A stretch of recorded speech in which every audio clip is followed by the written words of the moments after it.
వదిన గారు. అమ్మా రాణి, లక్ష్మి, ఆ కూల్ డ్రింక్స్ స్వీట్స్ ఇలా పట్టుకురండమ్మా. ఏమిటమ్మా విశేషం? మమ్మల్ని అందరినీ అర్జెంట్ గా రమ్మని కబురు చేశావు. పెద్దగా విశేషం ఏం లేదు వదిన గారు. ఈ వేళ నీ కలర్ టీవీ కొన్నాను, 9300. ఇదిగో.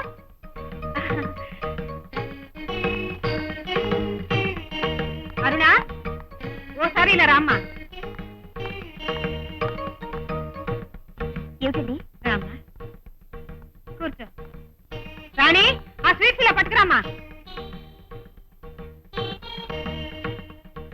తీసుకోమ్మా. ఏమిటి రాణి, ఏమిటి విశేషం? సంబంధం ఏమైనా కుదిరింది ఏమిటి? పార్టీ ఇస్తున్నావు? అదేం లేదులే, మా అమ్మకి ప్రతి నెలా ఒక సామాను కొనడం, కొన్న వెంటనే పార్టీ ఇవ్వడం నీకు తెలిసిందేగా. ఇవాళ కలర్ టీవీ ఇన్స్టాల్మెంట్ లో తీసుకొచ్చింది. Is it? Very good, congratulations అండి. ఖర్చుకు వెనకాడకుండా మీ కంటికి నచ్చిన సామాను మీరు కొనుక్కొచ్చేస్తుంటారు. అందుకే మీరంటే నాకు భలే ఇష్టం. ఏం కొండలేమ్మా, నేను మా అమ్మగారింట్లో ఉండే రోజుల్లో మా ఇంటి నిండుగా సామాన్లే. టీవీలు, రేడియోలు, ఫ్రిడ్జ్లు, వీసీఆర్లు ఎన్ని ఉండేవో. రేడియోలు అంటే ఉండేవి గాని అప్పట్లో టీవీలు వీడియోలు ఎక్కడివమ్మా?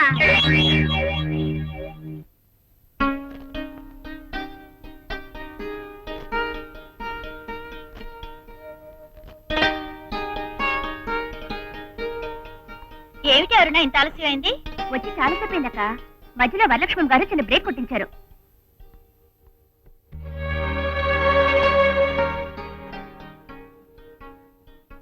కాఫీ.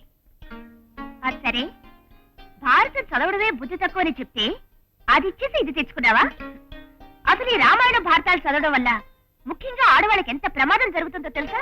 ఏం ప్రమాదం జరుగుతుంది? ఈ పురాణాలు నిండా పతివ్రతల గొడవలేగా. వాళ్ళ భర్తలు ఎంత అమానుషంగా ప్రవర్తించినా పాతివ్రత్యం పేరుతో తల వచ్చుకుని గొర్రెల్లా బ్రతికేస్తారు. వాళ్ళకి ఇండివిజువాలిటీ గాని ఓ ప్రోగ్రెసివ్ థింకింగ్ గానీ అస్సలు లేకుండా పోయింది. వాళ్ళు అలా ఉండబట్టే వాళ్ళ కథల్ని మనం ఇప్పటిదాకా చదువుకుంటున్నామే. మనం ఇంకా మెంటల్ గా ఎదగలేదు కాబట్టి ఇప్పటిదాకా చదువుతున్నాం. అదే అమెరికా, రష్యా వాళ్ళైతేనా మన పురాణాలు చదివి ఊరుకోకుండా నాటకాలుగా మార్చి వేలకు వేలు ప్రదర్శనలు ఇస్తున్నారు. చూడండి మై డియర్ 20th సెంచరీ అమ్మమ్మ గారు, నా అభిప్రాయాలు ఆకాశంలోనూ నీ నమ్మకాలు అగాధంలోనూ ఉండడం ఎప్పుడు ఉండేదే గాని ఆ టాపిక్ వదిలేసి ఇప్పుడు వరలక్ష్మి గారు కలర్ టీవీ కొన్నారు, చూసొస్తావా? చాలేమో చెప్పొచ్చావు. మీకు టీవీలు కొనడానికి డబ్బు ఉంటుంది కానీ మా అప్పు తీర్చడానికి డబ్బు ఉండదే. మేము టీవీ కొంటే మీకేమండి, విమానం కొంటే మీకేమండి? మీ అప్పు తీర్చకుండా పారిపోతామని ఇలా నిలదీసి అడుగుతున్నారా? చాలా తప్పండి. అప్పు తీర్చమని అడగటం తప్పైతే అప్పు దాని మీద వడ్డీ 3 నెలల నుంచి కట్టలేదు మీరు. ఇది తప్పు కాదే? మీ సంగతి నాకు బాగా తెలుసులేవమ్మా. మా గురించి నిజంగా తెలిసిన వారైతే ఇలా మాట్లాడరు. మీలాంటి వాళ్లకు మా తాతగారు చాలా మందికి అప్పిచ్చేవారు తెలుసా? మా తాతల నేతులు తాగాం. ఇప్పుడు మా మూతులు వాసన చూడండి అంటే కాదమ్మా, తీసుకున్నప్పు వడ్డీతో సహా కట్టి అప్పుడు మాట్లాడండి. డబ్బు చేతిలో లేక కట్టలేదు గాని మీ డబ్బు ఎగ్గొట్టాలని కాదండి. అలాగా? డబ్బుకంత కటకట్లాడే వాళ్ళు మీ ఇంట్లో పండగలకి పబ్బాలకి నా దగ్గర అప్పు చేసి మరీ ఎందుకంత ఘనంగా జరిపించాలి? దాని గురించి మీరు మాట్లాడక్కర్లేదు, అది మా ఇష్టం. మీ అప్పు గురించి తర్వాత మాట్లాడుకోవచ్చు కానీ ముందు మీరు బయటకు వెళ్ళండి. ఆ సంగతి మీరు నాకేం చెప్పక్కర్లేదు. ముందు ఆయన గారిని బయట పిలవండి. ఆయన ఇంకా ఆఫీస్ నుంచి రాలేదు, అక్కడికి వెళ్ళి అడగండి. అక్కడికి వెళ్తే తనకు అవమానం అవుతుంది, ఆఫీసు రావద్దని ఆయన అంటాడు. ఇక్కడికి వస్తే మీతో ఈ గొడవ. 4-5 రోజుల్లో వస్తాను, కనీసం వడ్డీ డబ్బులను తగలేండి. మేము వస్తామమ్మా, వస్తామమ్మా.